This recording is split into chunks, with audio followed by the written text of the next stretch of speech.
Hey everyone, it's Stephanie here, and I kind of want to shake things up a little bit. This might ruffle a few feathers, but you know what? We've all been there. Maybe your child has just hit their sibling for the third time today, or they've melted down over the wrong color cup. Maybe they've rolled their eyes when you ask them just if they've started their history assignment. Let me guess. Here's your first thought. What's wrong with you? Are you really that selfish? This is ridiculous. I will not be manipulated. That's one of my favorite. Okay, so here's the truth. Your child isn't misbehaving. They're actually communicating. Yep, what looks like bad behavior is actually a flashing neon sign saying, I need help, I don't have the words, I've reached my limit, I promise I'm not doing it on purpose, please notice me under all this chaos. So I want you to flip the script on how you view kids' behavior. Let's talk about why labels like naughty or manipulative aren't helpful, and actually they aren't even true, and how these knee-jerk reactions that we very often have can actually shut down the very connection that your kids desperately need.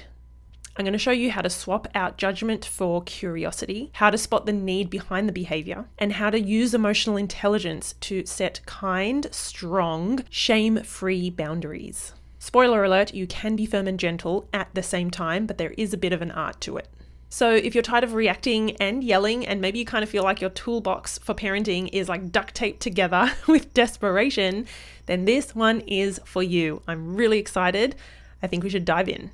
Just before we begin, I want to acknowledge the Darug Nation. They are the traditional custodians of the land on which I live, work, record this podcast, and record these YouTube videos. I pay my respects to all First Nations people, their elders and ancestors, and I acknowledge that sovereignty was never ceded, and I stand in solidarity towards a shared future. Here's a quick reminder that your child is never just misbehaving. Okay, let me explain, because I know many of us are going to think, what do you think my child is doing when they keep poking and prodding and annoying their brother after I've told them not to 1,000 times? They are just doing the wrong thing and they know that they shouldn't be doing it. Okay, so let's back up.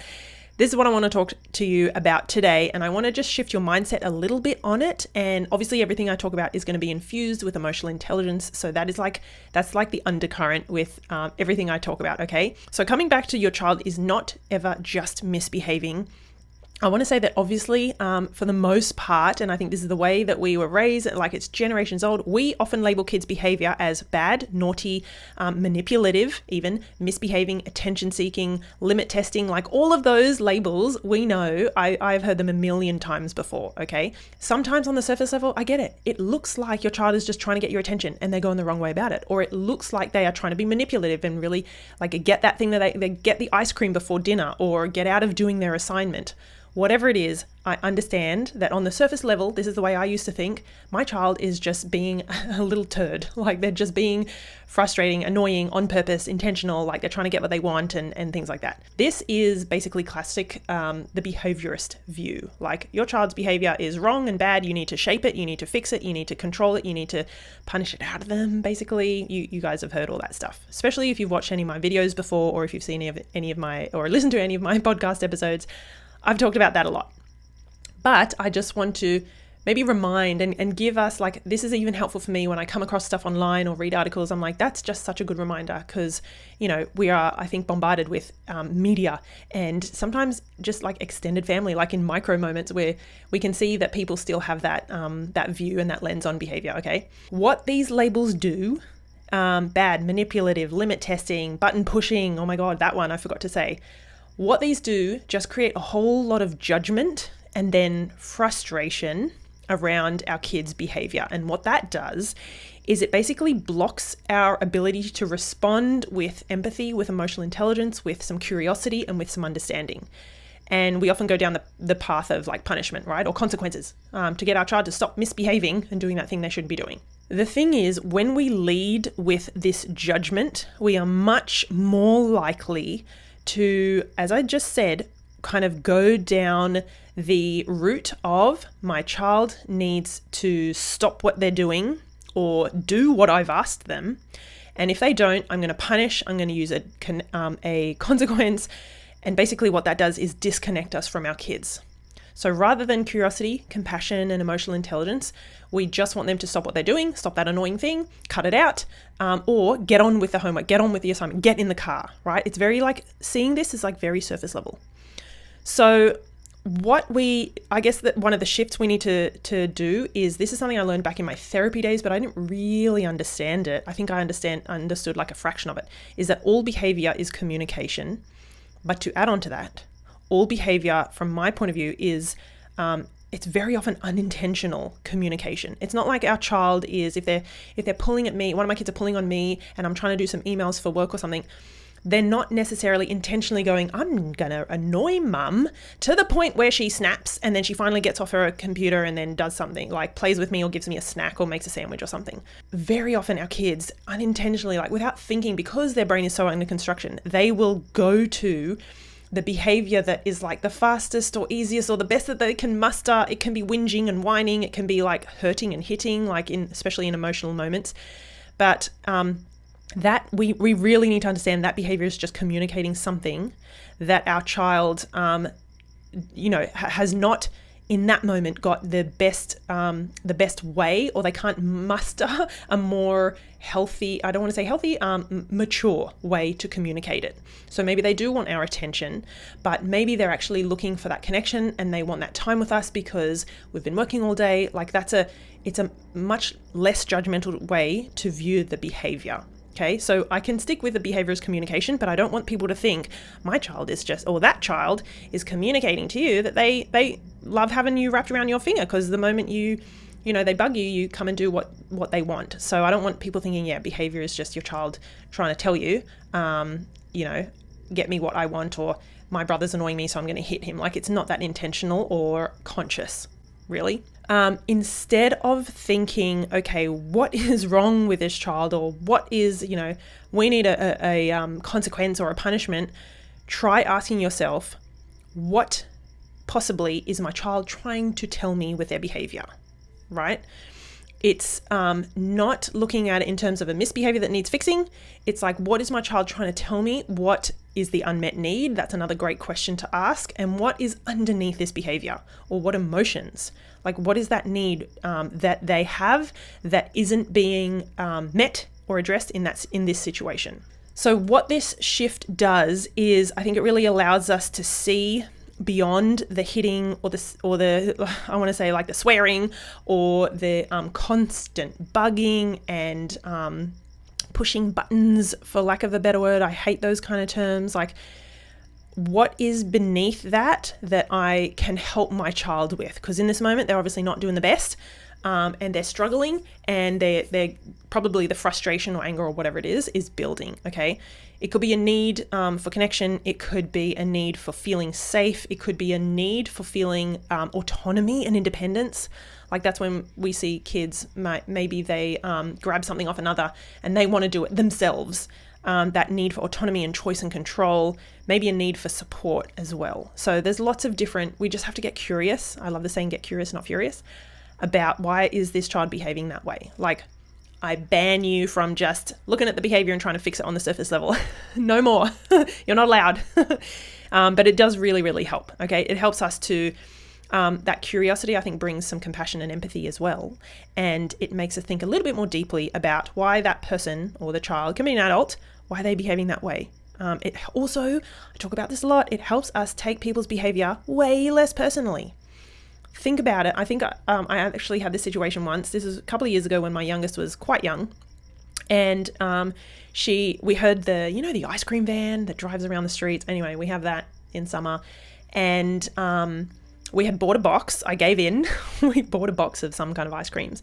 And it must have been around like 4 or 5 o'clock, and I was about to make dinner soon. And I usually let the kids have like a little snack or something if they're super, super hungry right before dinner. I'm like, 2 crackers isn't going to ruin your appetite. Anyway, for whatever reason, I remember saying, no, you can't have, she wanted the ice cream. No, you can't have an ice cream yet. Dinner's in half an hour, whenever it was. And she got really mad, right? And it was the end of the day. Like, there were so many things going on under her iceberg.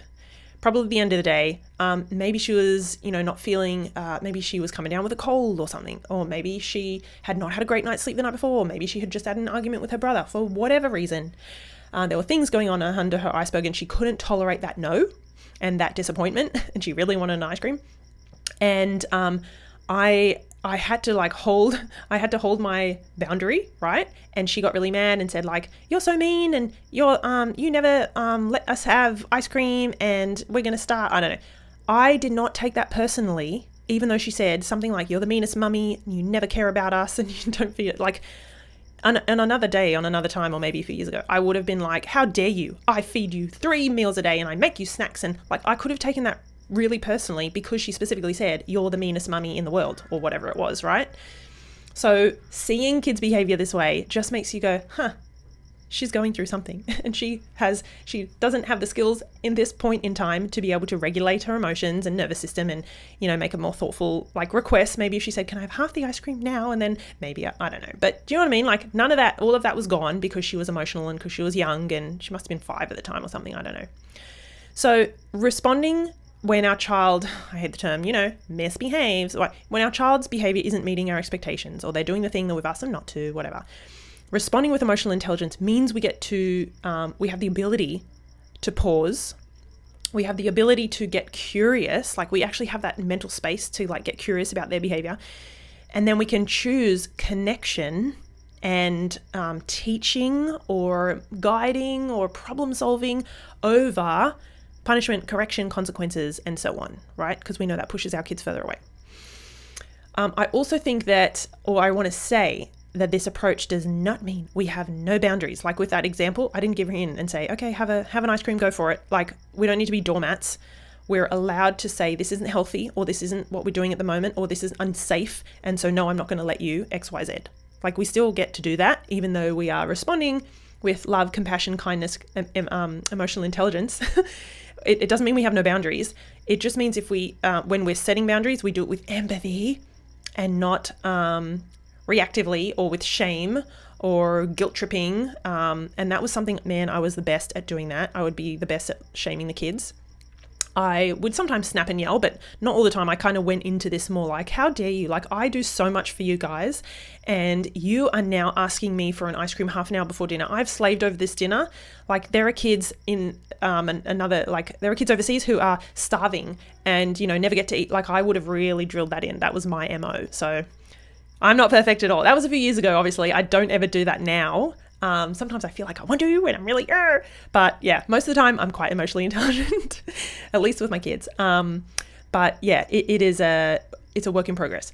But just know you're able to hold boundaries, especially I just come down to, it's reductionistic, but when it keeps you healthy and safe and the people around you healthy and safe, they're the boundaries, right? They're the rules or whatever you want to call them. Last thing I want to say is that when we understand emotions before trying to fix the behavior on the surface level, we're actually building trust with our kids, which is massive. My kids know that my no means no because most of the time I say yes if we can and if I want to and if there's space and time. So we're building trust. We're also building resilience in our kids, which is amazing. That's, I think, a huge part of, sometimes we don't realize, but that's what we want. We need kids to be resilient because there's going to be adversity left, right, and center throughout life. And also, of course, emotional growth, not just in our kids, but in ourselves as well. So we're learning to respond and not react. We're learning to look a bit more curiously, look under the iceberg, like respond in a mature, healthy, productive way that keeps our relationships intact and brings us closer. Like this is stuff that, people get into their 30s, 40s and 50s and they discover this stuff in the workplace because they're pulled aside going, "Hey, you know what? You need to pull your socks up. People are not happy with the way you're relating to them or treating them." Then they discover emotional intelligence and that they're, so anyway, which is why I think, why aren't we doing this with kids? Which is why I'm going to do a shameless plug. I'm just going to hold up my book. It's From Chaos to Connection by me, Stephanie Pinto. And that's how parenting with emotional intelligence raises kind, confident, resilient kids. So that's all I'm going to say today. I just want, maybe the one takeaway is your child isn't misbehaving. I think emotional intelligence begins where that judgment ends and we're a little bit more curious. And it's going to, it's a game changer for relationships. I promise you that.